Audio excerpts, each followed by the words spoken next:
the first thing I want to note about this level is that they face you the opposite direction of the Cerebus, so watch out for that.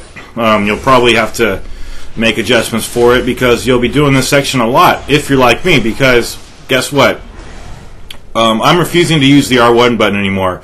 It's too easy to grapple these enemies and throw them at the dog, and I want a challenge. I simply want my challenge. So, I'm Big Benedict. This is the Prison of the Damned Part 2. So, we've come full circle.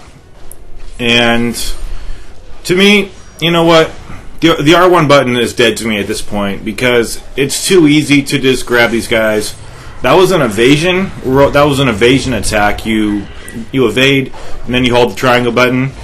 You have to hold it. You don't just press it. You can also do a swipe. I think that was the one I did right there. You will see me grab enemies if I get a halo over their heads, and I might accidentally grab enemies. But for the most part, I'm not going to grab enemies. I'm going to do this the hard way from here on out because it's just way too easy. And I know that, you know, if someone heard me say that, they'd probably say, well, don't upgrade your weapons.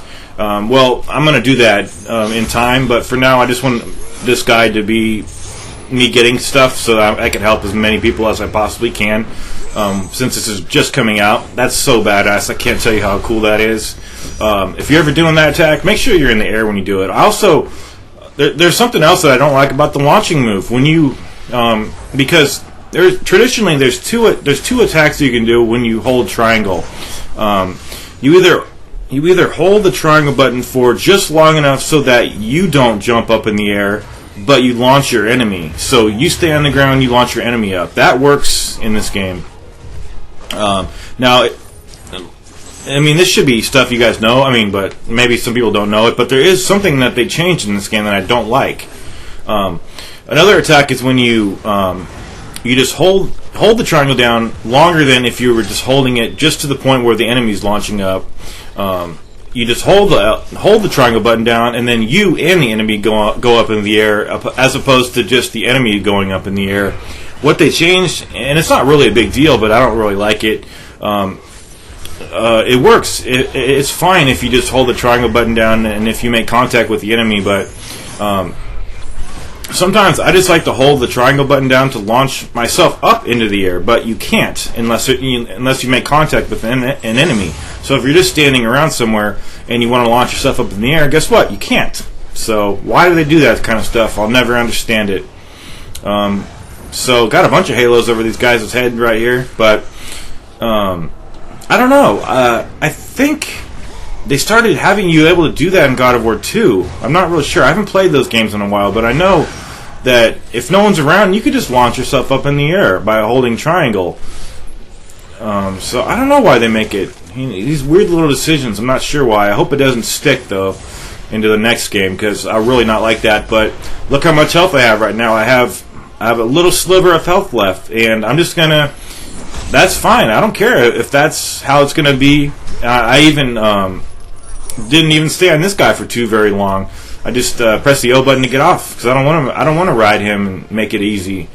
From here on out, I'm going to try my best because I want a little bit more challenge. If you guys are, you want to just, I'm not saying it's taking the easy way out because this game is probably really hard for people who are playing it for the first time. But this is just way too easy for me. I'm sorry. I don't mean to sound arrogant, but I beat all the other ones on the hardest settings, and they're really dummying down the difficulty to an unacceptable degree. So it's unacceptable.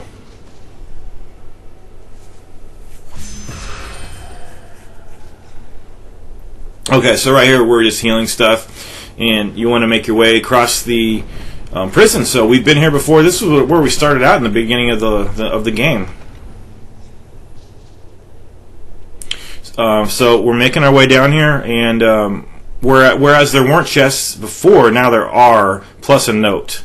Okay, so as far as upgrades, I just wanted to let you guys know where I was. I have the blades up to level 4. I have the fire element up to level 2, and I will be in short order purchasing the upgrade to get the blade, the amulet of Ouroboros up to level 2. It's very important to get that up to level 2, as well as the clone once we get him, the Stone of Orcos. Right here, I was just gonna show you what that particular artifact is. It's Orcos' cloak. So definitely you want to upgrade the clone too. Like I mentioned, now we have this arachnid monster. It's not a boss fight.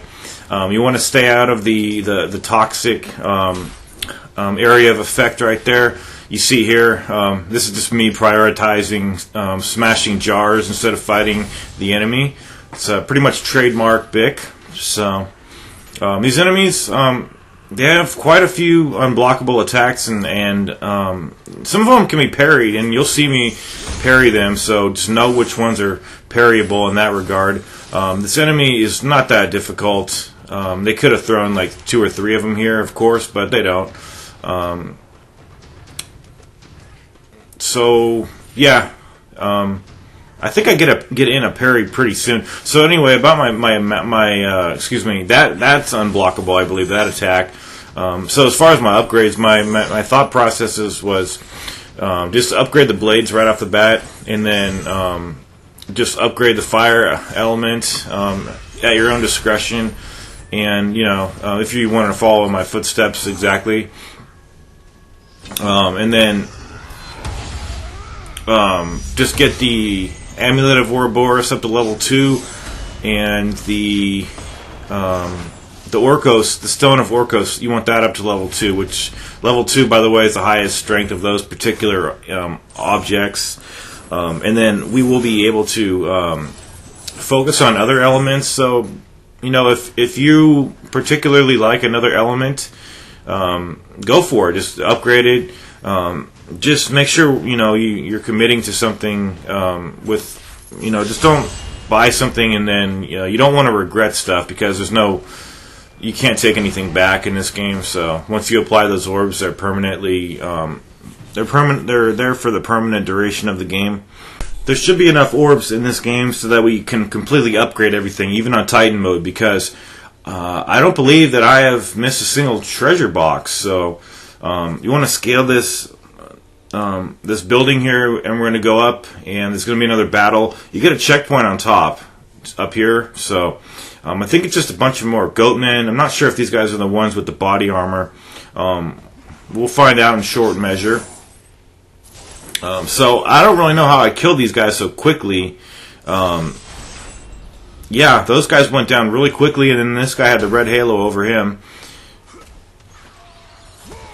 Then, you'd be a fool not to take that. It's right there. Then we're going to jump down here, and we were fighting bugs here on the very first level. Now we got some of these guys here. These, I don't know, the enemies aren't that aggressive. I noticed the AI in many places in this game, they're just kind of standing around. And the other God of War 2's like, I was just doing the Delos Crossing chapter, and like every time I needed to get the health chest, no one ever tried to interrupt me. And that's not always the case with the other God of Wars. It's always, it's you're lucky. You could be lucky if you get a chest opened in that game. But there were ways to open those. Especially in God of War 2, you would just activate the Rage of the Titans, and then you would be immune from getting interrupted during the chest opening animation. So see, I'm just toying with this guy here.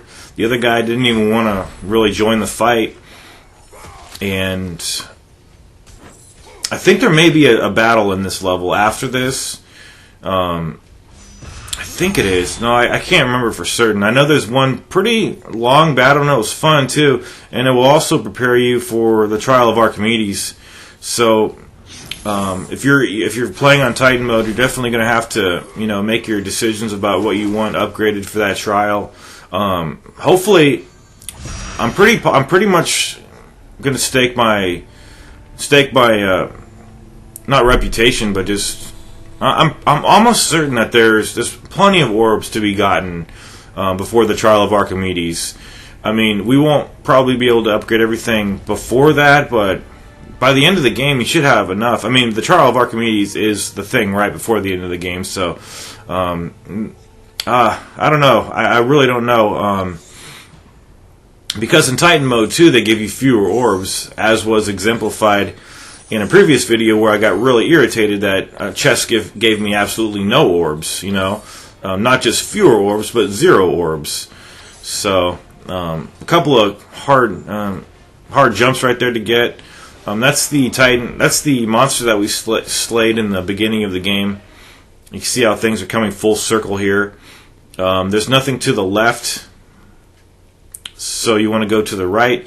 I think this might be the second to the last decayed treasure chest. I'm not sure, but definitely get that one. And that's the end of the level.